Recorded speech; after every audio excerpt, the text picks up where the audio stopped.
continuación se presentan los circuitos resonantes. Para entender lo que son los circuitos resonantes es fundamental tener conocimiento de las distintas configuraciones que dan resultado a los circuitos resonantes.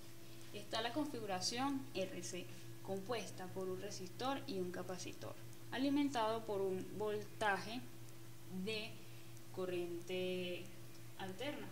En el diagrama vectorial podemos ver el comportamiento de las tensiones en cada componente, al igual que la tensión total. La tensión total resulta de la sumatoria de las tensiones presentes en los componentes. El voltaje total nos determina que el voltaje en la resistencia está en cuadratura con el voltaje en el condensador, lo que significa que está retrasado 90 grados con respecto a la corriente, ya que se encuentran en cuadratura. En cuanto a la configuración RL, los circuitos RL se conforman por un resistor y un inductor, que puede ser una bobina y una resistencia. Vectorialmente podemos ver las tensiones en los mismos, como en la figura.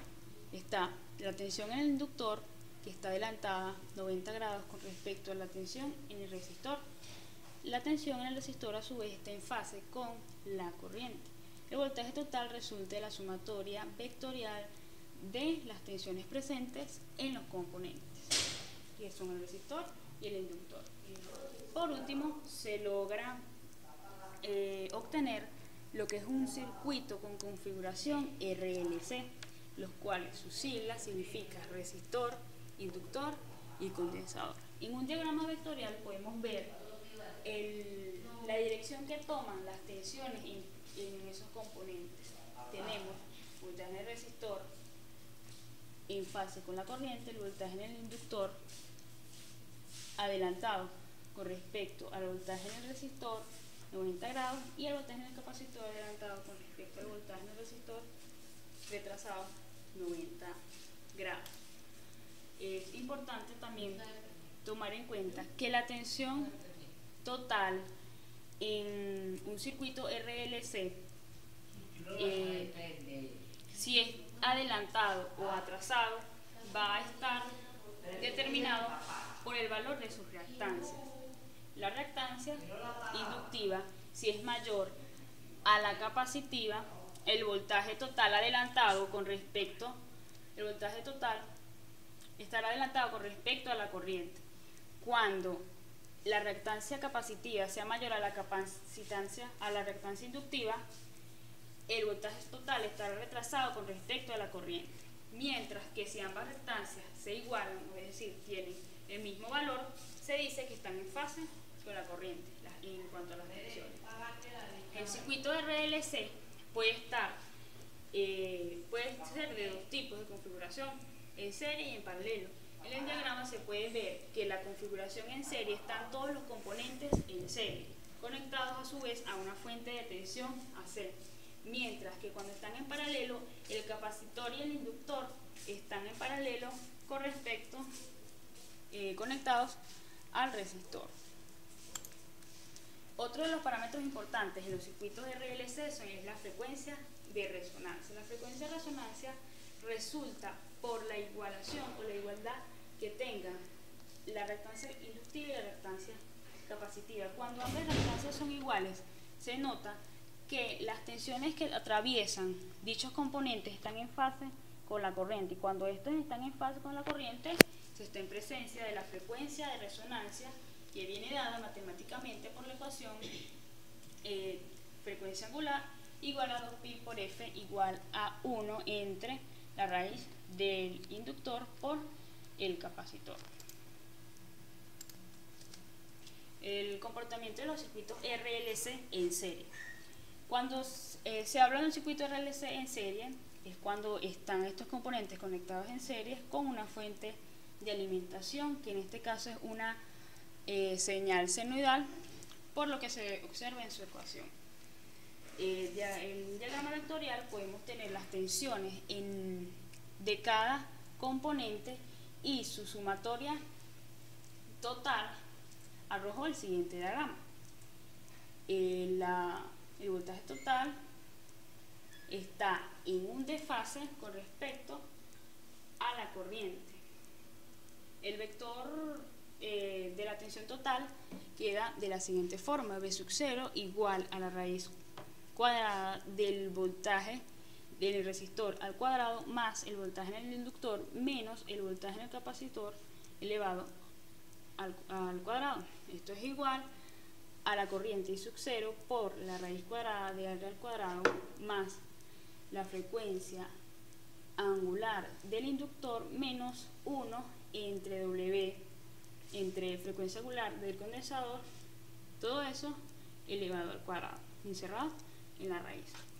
Si observamos la ecuación del vector de tensión resultante, vemos la presencia de la ley de Ohm, que dice que el voltaje es igual a la corriente por el resistor. En este caso tenemos la parte de la raíz como la resistencia, pero en términos de corriente alterna, una resistencia viene dada por impedancia, que es el impedimento al paso de la corriente alterna. Queda definida por la siguiente ecuación, que es la raíz cuadrada del resistor al cuadrado más la frecuencia angular del inductor menos 1 entre frecuencia angular del capacitor, todo eso elevado al cuadrado. Los parámetros a estudiar en los circuitos RLC en serie son la frecuencia de resonancia, que fue definida anteriormente, y algo muy importante es el factor de amortiguamiento. Para esto se realiza una serie de cálculos donde se obtienen valores de alfa y los valores de la frecuencia de resonancia. Cuando alfa es igual a la frecuencia de resonancia, se dice que el circuito está críticamente amortiguado, mientras que cuando alfa es mayor que la frecuencia de resonancia, se dice que el circuito está sobreamortiguado, mientras que si alfa es menor que la frecuencia de resonancia, se tiene un circuito subamortiguado. Por otra parte, están los parámetros de los circuitos RLC en configuración paralela.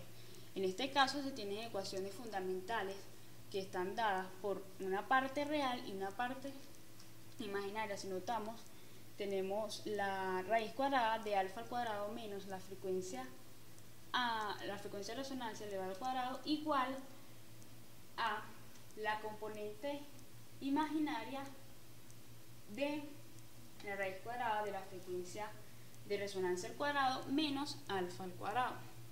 De aquí se obtienen también dos ecuaciones fundamentales para determinar los parámetros de amortiguamiento, que son S1 y S2, donde S1 y S2 son frecuencias complejas que se estudiaron anteriormente, pero para este caso quedan de la siguiente manera: menos alfa más la componente J de la raíz cuadrada de la frecuencia de resonancia al cuadrado menos alfa al cuadrado, y S2 es lo mismo, pero con ambos signos negativos.